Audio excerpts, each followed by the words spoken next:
recevoir Gilles Berset. Gilles Berset qui est un économiste internationalement reconnu, qui est professeur d'économie à la faculté d'Aix-Marseille et qui va nous parler d'un sujet qui intéresse 100% de la population française, le chômage. Gilles Berset vient de sortir un livre, Réformer le droit du travail, aux éditions Odile Jacob.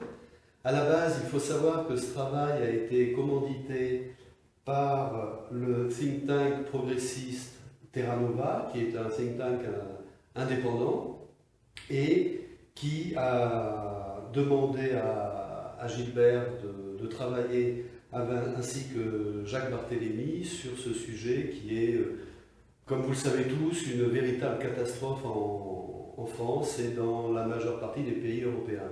Alors Gilbert, 3 questions qui nous ont été demandées par nos internautes. La première, évidemment, ce sont les chiffres du chômage.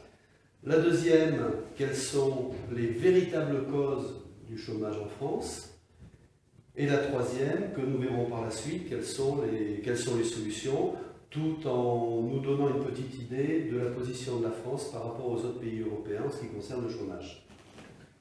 Alors la France est un pays qui souffre d'une situation de chômage massif depuis maintenant plusieurs décennies et presque depuis le premier choc pétrolier au milieu des années 70.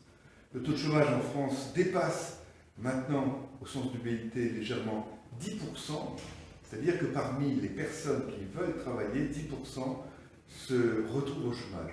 Mais la situation de chômage ne frappe pas de façon égale toutes les personnes qui veulent travailler. Et en France, les premières personnes à trinquer, si j'ose dire, sont les jeunes.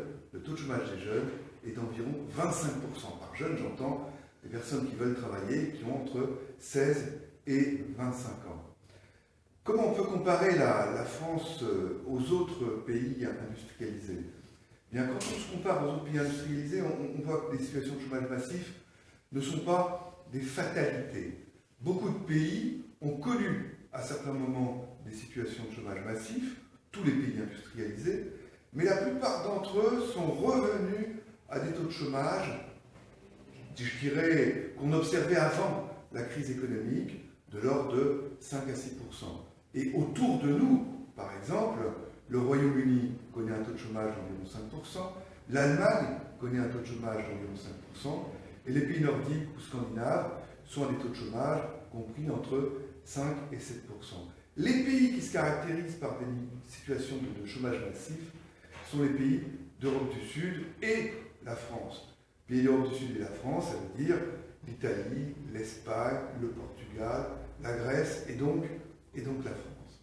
Et ces pays se caractérisent par des éléments très très spécifiques qui contribuent à expliquer cette situation de chômage massif.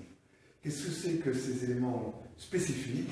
Eh bien, ce sont des rigidités économiques sur le marché du travail et sur le marché du bien, des rigidités qui brident complètement l'initiative économique des chefs d'entreprise.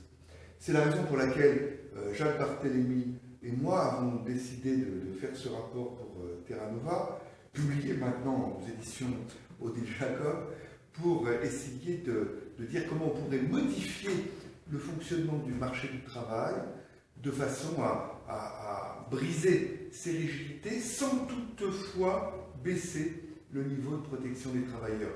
Notre idée fondamentale, c'est qu'on peut élever à la fois l'efficacité économique et le niveau de protection des travailleurs dans notre économie. Vous voyez, les deux choses sont compatibles. Il y a des compromis qui sont réalisables au niveau des entreprises et des branches, qui sont préférables aux situations bridées par, pour l'instant, une prolifération de réglementations qui dissuade beaucoup de chefs d'entreprise à prendre des initiatives.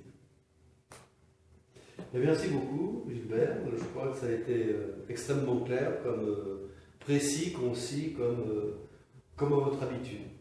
Merci beaucoup. Merci.